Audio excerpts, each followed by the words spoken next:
हिम्मत नहीं हारूंगी। मैंने आप सबको बोल दिया मीडिया के राहे, मेरे कफन का रंग नीला है, नीला लेकर बैठूंगी। आपके हाथ में, आपने वहां से कैसे लाना है, कितना साथ देना है। रुकूंगी नहीं, झुकूंगी नहीं, हटूंगी नहीं, और बिकने का तो सवाल ही पैदा नहीं होता। ये कौन है मुझे नौकरी देने वाले? इनकी क्या हैसियत है मुझे नौकरी देने वाली? मैं पढ़ी हूँ बाबा साहेब भीमराव अम्बेडकर के दिए हुए संविधान से। इजाजत, हक, अधिकार मुझे मिले उससे। बाबा साहेब ने हमें इस लायक किया कि हम जाकर खुद समानता का जीवन जी सके। 4 बार दिल्ली यूनिवर्सिटी की सड़कों को नीला कर दिया गया, जाम कर दिया गया, लेकिन उसके बावजूद भी दिल्ली प्रशासन पीछे हटने को तैयार नहीं है। वहीं जिद्दी प्रोफेसर रितु, उनको अब जिद्दी कहने लगे समाज के लोग, वो भी जिद पर अड़ी है कि कुछ भी हो जाए प्रशासन से न्याय वो लेकर रहेंगी। रितु, क्या अगला कदम है? 26 तारीख करो तैयारी, दिल्ली अब आई तेरी बारी, खींच के रखो। इनकी नसों में दम नहीं करके रख दिया ना। 26 फरवरी बिल्कुल मनुवाद की, क्या करने वाले हो? बिल्कुल आप देखेंगे 26 फरवरी को एक नया आगाज। आपने अब जिद्दी कह ही दिया, अगर समाज ने ये टाइटल दिया ये भी स्वीकार है। सिर मत्थे जो भी मेरा समाज मुझे प्यार से बोलता है, हर चीज के लिए तत्पर हूँ और रहूंगी हमेशा।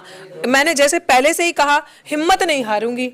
मैंने आप सबको बोल दिया मीडिया के राहे, मेरे कफन का रंग नीला है, नीला लेकर बैठूंगी। आपके हाथ में, आपने वहां से कैसे लाना है, कितना साथ देना है। रुकूंगी नहीं, झुकूंगी नहीं, हटूंगी नहीं, और बिकने का तो सवाल ही पैदा नहीं होता। वो तो बोल चुके हैं, कोई करेंसी नहीं बनी ऐसी जो हमें खरीद सकती है। नौकरी मिल रही थी, फिर क्यों देश के तमाम साथियों को, लोगों को परेशान कर रखा है? हर 15 दिन बाद बुला लेते हो। ये कौन है मुझे नौकरी देने वाले? इनकी क्या हैसियत है मुझे नौकरी देने वाली? मैं पढ़ी हूँ बाबा साहेब भीमराव अम्बेडकर के दिए हुए संविधान से। इजाजत, हक, अधिकार मुझे मिले उससे। बाबा साहेब ने हमें इस लायक किया कि हम जाकर खुद समानता का जीवन जी सके, और कहीं पे भी, किसी भी इंस्टीट्यूशन में जहां मैं डिजर्व करती हूँ, मैं नौकरी अपने दम पे लूंगी। They are nobody to give me job. और अगर वो मुझे समझौते की तरफ ले जाना, जिस तरीके से आज आपने सुना ही है, एक सबूत जो हमने मीडिया के सामने रखा, किस तरीके से हमें मारने की साजिशें, किस तरीके से हमें सेट करने की साजिश हो रही है कि अभी वैकेंसीज चल रही हैं, कहीं भरना पड़ेगा, अगर उसका मुंह बंद करना पड़ेगा। तो यही नौकरी लेने का मतलब इस इनके कार्यकाल में कि आपको गुलाम बनना, आपको अपना मुंह बंद करना। क्या गारंटी है आज मुझे नौकरी दे के कल मेरे साथ वो नहीं करेंगे? और क्या गारंटी है कि आज नौकरी दे दी, कल किसी और का गला नहीं काटेंगे, किसी और का इंस्टीट्यूशनल मर्डर नहीं होगा? रोहित वेमुला, पायल तडवी और कैसे नहीं बनेंगे? ये ट्रेंड हमें बंद करना पड़ेगा। अगर हमने ये चीज़ नहीं रोकी तो पता नहीं कितनी बताएं कितनी चीज़ें होंगी। और आप आज पूरा भारत इस जन आंदोलन को, नौकरी नहीं न्याय चाहिए को देख रहा है, और वो इसीलिए देख रहा है, और समाज इसीलिए जुड़ा है क्योंकि समाज को पता है कि उनके बच्चे पूरी हर एक तरीके से सच्चे अम्बेडकरवादी होने के नाते वो लड़ाई लड़ रहे हैं, और तब तक ये लड़ाई लेंगे जब तक वो अपराधी सलाखों के पीछे नहीं होगा। मनुवाद की छाती पे ऐसे ही बिरसा फूले अम्बेडकर गरज कर जय भीम का नारा बुलंदियों से बुलंद करेंगे। सविता रॉय के खिलाफ आपने लड़ाई छेड़ी है, टारगेट करते हैं मोदी, अमित शाह, गृह मंत्री को। What do you mean by that? Target करती है? टारगेट क्या करना है? कोई इंसान हमारे हक अधिकार खा रहा है, किसी इंसान ने रिजर्वेशन खा ली, इंस्टीट्यूशंस बेच दिए, रेल बेच दिया, सब बैंक बेच दिए, अस्पताल बेच दिया, सब कुछ खत्म कर, फ्री मेडिकल फैसिलिटीज मिल सकती थी। अगर यूनिवर्सिटीज एक मात्र चीज बची थी, उसको भी ये गवर्नमेंट प्रॉफिट मेकिंग एजेंसी देख रही है। उसमें भी जो 4,000 5,000 सालाना फीस देके हम पढ़े हैं, उसी यूनिवर्सिटी में जब आपके बच्चे जाएंगे ना, रोगे आप। अगर हम नहीं लड़े तो 3-3 4-4 लाख पर मंथ देनी पड़ेगी, हर 3 महीने में देनी पड़ेगी, क्वार्टरली। दे पाओगे आप? नहीं दे पाओगे। हम लोग नहीं दे पाएंगे वो फीसें, उसके खिलाफ हम लड़ रहे हैं। तो मोदी, अडानी, अंबानी कहां से आ गया बीच में? और अगर वो आ रहे हैं, अगर हम आवाज उठा रहे हैं तो इट्स गुड ना, हम बोल रहे हैं, वो भी तो नहीं की दलाल है। सैकड़ों प्रोफेसर हैं जिनके साथ इस तरीके के अत्याचार डीयू में हुए हैं, तो दूसरे संस्थानों में भी चल रहे हैं, लेकिन वो शांत है, चुपचाप है। तो मैं क्या करूं? दलाल है तो जी, मेरे मुंह में तो जुबान है, मैं बोलूंगी। उन्होंने अंबेडकर को सिर्फ फोटो मानी है कि फोटो के आगे फूल चढ़ा दो तो ये अंबेडकर को सिंबोलिज्म, टोकनिज्म करना, वो मुझे नहीं आता। मैंने अंबेडकर को पढ़ा है, अंबेडकर की भी माननी है मुझे, और मैं मानती हूँ। तो जिस रास्ते पे बाबा साहब चले हैं, मैं उस रास्ते पे चलूँ। तो आपको लगता है बाबा साहब के रास्ते पर चलकर न्याय मिल सकता है? ऑफ कोर्स, क्यों नहीं मिलेगा? संघर्ष लंबा हो सकता है, लेकिन ऐसा नहीं है कि उसमें आपको न्याय नहीं मिलेगा। अगर आप अडिग और अटल रहेंगे, डेफिनेटली हमें किसी पे थोड़ी नहीं लगता कोई हमें न्याय चाहिए। We don't have to demand ना, we will claim it and we know how to claim it. और हम उसी रास्ते में एक स्टेप बढ़ते जा रहे हैं। समाज जुड़ता जा रहा है हमारे साथ। आज भी देखो आप, चंडीगढ़ से हमारे बीच में वाल्मीकि समाज से लोग आए हैं, लीडर्स आए हैं वहाँ के। तो हमें हमारा बल मिल मिलता जा रहा है, हमारा समाज अपने हक हकूक समझता जा रहा है। और आज का वक्त साथियों वो वक्त आ चुका है, जो पीड़ित, जो शोषित है, जिस तरीके से किसान वहां बैठे हैं सिंघू बॉर्डर पे, शंभू बॉर्डर पे, उन्होंने कह दिया किसान मजदूर एक हैं। वो मजदूर जो पीड़ित शोषित दलित तबके से आते हैं, उन सबको ये चीज समझनी है कि अगर आपको पूंजीवाद से, अगर आपको ये जो क्रिमिनल माइंडसेट के लोग हैं इनसे आपको छुटकारा चाहिए, तो जितने तमाम पीड़ित शोषित लोग हैं उन सबको एक होना पड़ेगा। और आज वो वक्त आ चुका है, अगर बचाना है भारत को तो एक होना पड़ेगा। आज तो तबियत कैसी, पहले तबियत बताइए अपनी। बेटर, पहले से अच्छे हैं। देश के तमाम आपके शुभचिंतक, आपको जानने वाले लोग पूछ रहे हैं कि क्या तबीयत है, कैसी सुधार है, क्या कितना कवर रिकवरी करवाएं। देखो ये तो चंद जख्म है और ठीक हो जाएंगे आने वाले टाइम पे, और अभी रिकवर हो रहे हैं, पहले से बहुत ज़्यादा बेटर हूँ, पेन बहुत कम हो गया है, लेकिन उससे कुछ फ़र्क नहीं पड़ता। इस न्याय की लड़ाई में अगर जान भी देनी पड़े तो हम देंगे। पहले दिन से जिस तरीके से हम टिके हुए हैं, ये बात सिर्फ कहने की नहीं है, ये एक्चुअल में ग्राउंड की बात है कि हमने बिल्कुल भी पीछे हटने की नहीं टानी, चाहे डॉक्टर रितु हो या मैं हूँ या तमाम हमारे साथी जो इस आंदोलन को लड़ रहे हैं। क्योंकि इस आंदोलन को डॉक्टर रितु से जन आंदोलन में कन्वर्ट हो जाना, ये बहुत बड़ी जीत है हमारे लिए। क्योंकि किसी भी आंदोलन का एक बड़ा पर्पस न्याय तो होता है, लेकिन उससे बड़ा पर्पस होता है लोगों के अंदर वो चेतना जगाना कि अपने लिए लड़ने के लिए तैयार होना। क्योंकि हम दूसरों की लड़ाई में लड़ते रहे ना हमेशा, कब अपने लिए लड़ेंगे? अगर जब हमने अपने लिए लड़ने का प्रण ले लिया तो हमको फिर कोई हमको कुछ दबाव डाल ही नहीं सकता, कोई हमारे खिलाफ कुछ सोशल कुछ कर नहीं सकता, कोई हमारे खिलाफ हमको तंग नहीं कर सकता। तो ऐसा क्या 26 फरवरी को करने वाले हैं? 26 फरवरी का बड़ा ऐलान है। जिस तरीके से उन्होंने 5 तारीख को करके 6 तारीख के आंदोलन को कुचलने की पूरी कोशिश की गई, लेकिन वो हमारा सक्सेसफुल रहा, क्योंकि लोगों का आना जरूरी था। लोगों के अंदर वो चीज़ जाने की बहुत ज़रूरत थी कि ये जातिवाद के खिलाफ लड़ाई है। ये लड़ाई उन तमाम मनुवादी मानसिकता के खिलाफ है जिन्होंने अभी तक इस देश को पूरा बर्बाद करके रखा है, इस देश की महिलाओं को पूरा बर्बाद करके रखा है, इस देश के दलित आदिवासियों को पूरा दबा के रखा है, इस देश के मुसलमानों पर पूरी तरीके से अटैक कर रहे हैं। तो कम से कम हम सारे बहुजन लोग एक साथ मिलकर वो 6 तारीख को सड़कों पर उतरे, और आने वाली 26 तारीख को यही होगा, दोहराया जाएगा, लेकिन एक स्ट्रक्चर वे में। इस बार जो लोग उनके जो तमाम जो प्लान्स होंगे उन सबको फेल करते हुए हम लोग आर्ट्स फैकल्टी गेट नंबर 4 पर जाकर अपनी बात रखेंगे और जीत के आएंगे। ये सही बात है, इसमें कुछ ऐसा नहीं जो 6 तारीख को इस तरह बर्बाद किया, कोशिश की गई बर्बाद करने की, बर्बाद तो नहीं हुआ। आने वाली 26 तारीख को ऐसा कुछ नहीं होगा। आने वाली 26 तारीख को हम सब एक साथ इकट्ठा होकर पूरा मार्च करेंगे, मार्च करते हुए अपने न्याय की बात करेंगे, और जब तक नहीं हटेंगे, जब तक ये जो इनका खेल चल रहा है ना एडमिनिस्ट्रेशन की तरफ से, इस खेल को खत्म करके जीत नहीं लेते। आपको रितु से मेरा एक सवाल है कि जब आपका आंदोलन खत्म किया गया था रात में पुलिस के द्वारा, तो आपका जो वहाँ पे स्थान जा था उसको धुलाया गया था, झाड़ू मार गई थी वहां पर, ये किस तरह देखते हैं जो कार्रवाई की गई थी? शुद्धिकरण, दैट्स नॉट धुलवाना, यू आर रॉन्ग हियर।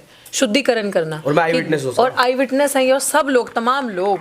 अभी भी अगर मुझे प्रमाण देने की जरूरत है कि तो आपने देखा होगा 22 जनवरी को जब ये प्राण प्रतिष्ठा कर रहे थे राम जी की, उस टाइम पे ठीक जिस आंदोलन धरना स्थल पे जहां हमारा धरना लगा हुआ है, वहां पे आरएसएस के संगी गुंडे जो आए थे, एक तरफ हम लोग जय भीम के नारे लगा रहे थे और हमारा अपना प्रोटेस्ट जो रेगुलर चलता है वो चल रहा था। हमें उकसाने के लिए उन संगी गुंडों ने पीछे से जय श्री राम राम के नारे लगाए, ये बताने के लिए कि तुम्हारा जय भीम कुछ नहीं है, और जय श्री राम को जय भीम के अगेंस्ट यूज किया, जबकि हम हर धर्म का सम्मान करते हैं, लेकिन वो जय श्री राम को दहशत फैलाने के लिए करते हैं। अभी भी अगर मुझे आपको प्रमाण देने की जरूरत है कि बाबा साहेब की इतनी बड़ी प्रतिमा जो वहां लगी थी 10x8 की, उसको हटाकर धुलवाया गया, उसको हटाकर राम जी की फोटो वहां लगाई गई। धुलवाने के बाद 3 दिन शुद्धिकरण। Can you believe that? हमारे लिए घृणा कि हम लोग वहां बैठे हैं, हम लोग गंदा कर रहे हैं। यस, ऑफ कोर्स दिल्ली विश्वविद्यालय एक जातिवादियों का अखाड़ा है, अड्डा है, इसीलिए बहुत ही जल्दी हम लोग प्राचा साहब मिलके सभी उसको एक ऐसा व्यवस्था कायम करने वाले कि दिल्ली यूनिवर्सिटी SC/ST के लिए, दिल्ली विश्वविद्यालय SC/ST के लिए सेंसिटिव जोन डिक्लेयर करने वाले हम लोग। Sensitive zone. अब बोलिए, जानलेवा हमला किया गया है आशुतोष बोध जी पे, और हम दोनों पे। क्या आपने तैयारी कर रखी है जान को बचाने के लिए? वो हमने एनवेलप में सर को लिख के दे दिया, बहुत सारी चीजें प्राचा साहब को, और अपने जहां हमने अपने लोगों को देना था अपनी जान के लिए, जो जिम्मेदार होंगे, बिल्कुल उन्होंने भी उनका भी खाता जो है वो सब हमने लिखकर एक एनवेलप में रख दिया है। सारी चीजें हमने सबूत दे दी हैं कि अगर हम लोगों की जान को कोई खतरा होता है, जो जिम्मेदार होंगे उस सारी चीजों को हमने लिख के दे दिया। लेकिन इसका ये मतलब नहीं है कि आपने इतना अटैक करके आशुतोष को खत्म कर दिया। आशुतोष के अंदर जो अम्बेडकर है ना, जो आइडियाज है, you can not crush those ideas, you can not crush us from here. तो हमारी हिम्मत, हमारे हौसले को आप खत्म नहीं कर सकते। ये अटैक कायरों का आखिरी वार था, वो भी उन्होंने करके देख लिया कि हम हारे, 5 को अटैक किया, 6 को उसी बुलंदी पे चढ़कर उनके सर पे बोला और सुबह 10 बजे लेकर शाम 7 बजे तक पुलिस को रुला दिया। क्यों पुलिस को रुला दिया? क्योंकि पुलिस ने सबसे बड़ा क्रिमिनल रोल प्ले किया। आप ये चीज मानो और जनता ये चीज समझे। इस समय यूनिवर्सिटी एक अलग स्टैंड पे है। इस समय आरएसएस जो है ना वो पुलिस के थ्रू क्राइम करवा रही है। पुलिस जो है उनको समझ में नहीं आ रहा वो कर क्या रहे हैं। तो पुलिस सबसे ज्यादा अट्रोसिटीज SC/ST के साथ करिए, हमारे पे सबसे ज्यादा कोई क्राइम करिए वो पुलिस कर रही है। राजधानी की पुलिस है, इसके उदाहरण पेश किए जाते हैं दिल्ली की पुलिस के। हाँ, तो अमित शाह की पुलिस है वो। अमित शाह क्या करता है वो आपको पता है। पेश होते हैं। हाँ, उदाहरण मिल रहा है, अगर आपको मिल जाए तो क्या सरेंडर करोगे? भारत भाई साहब, मुझे भारत को बचाना है, मुझे भारत रत्न नहीं चाहिए। हमें ना हम सरेंडर, अगर सरेंडर करना होता डॉक्टरी तो भी अपनी नौकरी पे बैठी होती है। कर रहे हैं ना, हाँ, भारत रत्न मिल रहा, बीजेपी में शामिल हो जाए। बिल्कुल बिल्कुल। भारत रत्न किसको मिला? लाल कृष्ण आडवाणी को, जिसने जनता के खून बहाया है। हाँ। जिसने जिस गली में वो गया, जिस सड़कों पे वो गुजरा, Actually, उसने लोगों को आपस में कटवाया गया है। वो ऐसे व्यक्ति को भारत रत्न मिल रहा है और नफरत के बीजों को भारत रत्न मिल रहा है। और दूसरी साइड जिनको ना भारत रत्न दिया वो पहले से डिजर्व करते, चाहे वो कर्पूरी ठाकुर जी रहे हो या चौधरी चरण सिंह रहे हो। उनको इन भारत सरकार के टैग की जरूरत नहीं है, या कांसीराम साहब या ऐसे जितने बड़े नेता हैं उनको भारत सरकार की इस टैग की जरूरत नहीं है। आजकल भारत रत्न का भी राजनीतिकरण हो गया है। जब हर चीज का राजनीतिकरण हो जाता है तो हमारा बार बार हम ये संदेश देते हैं अपने आंदोलन के माध्यम से कि अब हम भी अपनी राजनीति चुनेंगे, और हमने चुन ली अपनी राजनीति। एवरीथिंग बिकम्स 170 दिन हो गए हैं करीब आपके आंदोलन को, 74 लेकिन आपको अभी सफलता नहीं मिल रही है। दिक्कत कहाँ नजर आ रही है आपको? इतना आसान है ऐसे राज्य में जहाँ पे इतने बड़े पिशाच राज वाले बैठे हैं और दलितों की आवाज सुनी जाएगी। राम ये राज्य जो बताते हैं तो एग्जैक्टली हाँ हम बता रहे हैं पिशाच राज्य, यही राम राज्य होता यही है। राम राज्य जो हमारे लिए पिशाच राज की तरह है। और ये जो पिशाच राज्य है इनका, वो आप लोगों को जो हमारा 174 दिन का ये सफर है ना, ये जागरूकता का सफर है। ये डॉक्टर रितु के आंदोलन से जन आंदोलन में कन्वर्ट हुआ। इस आंदोलन ने लोगों को एक किया, लोगों के अंदर जागरूकता लाई कि अपने हक अधिकार के लिए कैसे लड़ना है। और अंडर एस्टिमेट मत करो, हम लड़कियों को देवी मत बताओ, बताना है तो फूलन देवी बताओ। I would accept that title. हम कमजोर नहीं है, कोई भी पिछड़े समाज की महिला, कोई भी शोषित वर्ग की महिला कमजोर नहीं है। अपनी अंदर की जो पार है हमने उसको रियलाइज किया और हमें समझ में आया कि हाँ, पीड़ित शोषित वर्ग ने अब अंगड़ाई ले ली है। हमने अभी तो कहते हैं ना, जो सदियों से दबाया हुआ समाज उसने करवट ली है। तो इनका ये हाल है। जब हम पूरे खड़े हो गए ना तो फिर आप देखिएगा। आप आंदोलन की सफलता के बारे में पूछ रहे हैं। मैं एक बात और बता दूं कि आंदोलन की सफलता सिर्फ और सिर्फ डॉक्टर रितु को न्याय मिल जाने के, या एकदम से डॉक्टर रितु को न्याय मिल जाए तो सफल हो गए।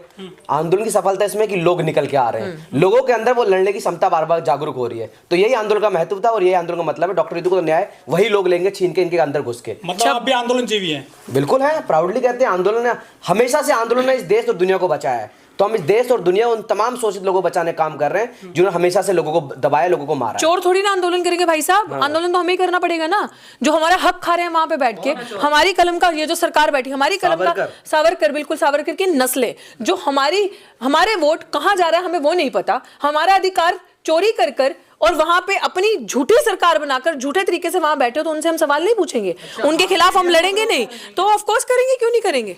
हम तो शुरू से करते हैं। मैंने तो पहले दिन से बहुत साल पहले कहा था कि भैया ईवीएम ये वो राजा जिसकी जान उस तोते में है, तोता इज ईवीएम। मैंने तो बहुत पहले कहा था and I still stand my ground. I still stand my word. जो लोगों के अगेंस्ट जा रही है हम उसके खिलाफ है। और मेरे को जो बाबा साहब भीमराव अम्बेडकर ने इतना कीमती वोट का अधिकार दिया, क्या मेरा अधिकार नहीं जानता पूछने का कि मेरा वोट वो जा किसको रहा है? अगर मैं वोट डाल रही हूँ वो किसको जा रहा है, दैट इज माई राइट। और वो मेरा अधिकार है, मैं लूंगी अपना अधिकार छीन के। और आप लोगों से मेरी हाथ जोड़कर रिक्वेस्ट है कि 26 फरवरी सुबह 11 बजे करो तैयारी दिल्ली यूनिवर्सिटी कूच करने की। 26 तारीख सुबह 11